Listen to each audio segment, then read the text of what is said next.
everybody, and I want to welcome everyone to this episode of the Booze Geek. My name is Chuck. I am your host.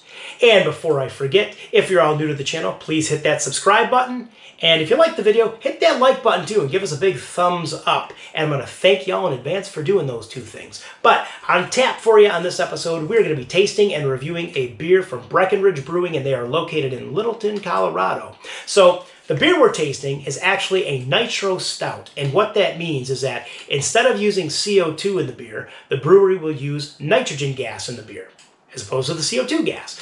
And there's two main reasons for doing this. Number one, the nitrogen gas should help impart a richer, creamier foam in the glass when you pour it in. And number two is that sometimes when you use CO2, CO2 can have a sharp carbonic bite on your tongue or on the inside of your cheeks. And nitrogen gas should eliminate that. So those are the two reasons for using nitrogen. So on that note, let me grab the can.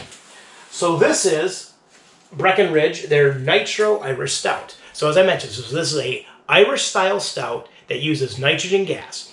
The ABV on this beer clocks in at 4.8%, and the IBU is average. The IBU clocks in at 38. So without further ado, let me crack the can open and let's get a pour and let's see how the nitrogen is going to affect this. Here we go. 1, 2, 3, boom, boom.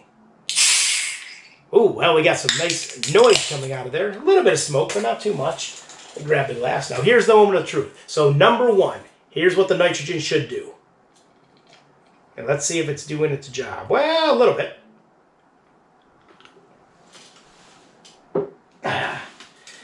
So it's not a big head of foam. It's about a half finger, a little under a half finger. But I will say, just from the look of it, it is richer and creamier than a CO2 head of foam.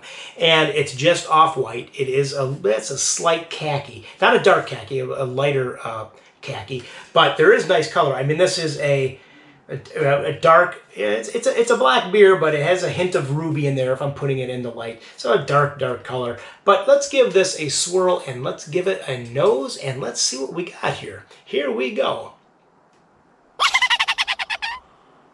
Well, what are we getting? Well, we are getting a little bit of coffee,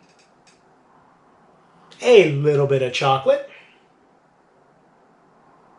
some cocoa powder too. I think I got a little on my nose. A little bit of cocoa powder. But let's swirl this a little bit more and let's give this a little sippy sip and let's see what we got going on the palate.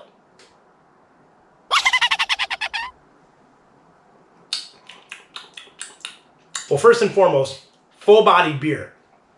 And as an Irish stout, it is really dry too. Really dry beer. I think the nitro can back here is making noises.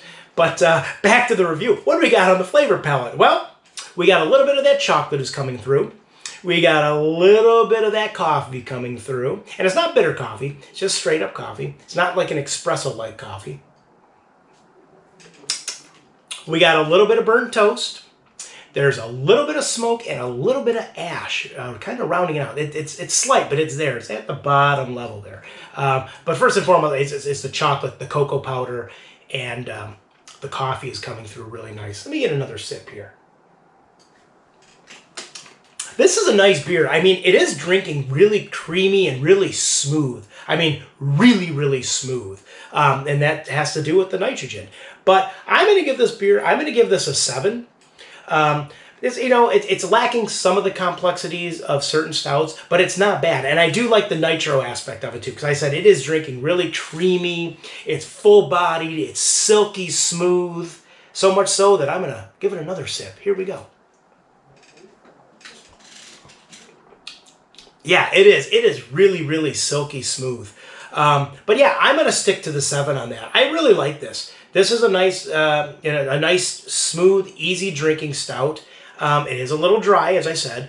But yeah, that addition of the nitro as opposed to CO2, I gotta admit, it does take out that little bite, which I don't always get it when I drink other beers that are CO2. But I can definitely tell that it's not there when I do get it. But there's a creaminess to this beer that I obviously can't stop talking about. But on that note, I want to thank everyone for tuning in. I suggest going out and getting a 4-pack of this right there.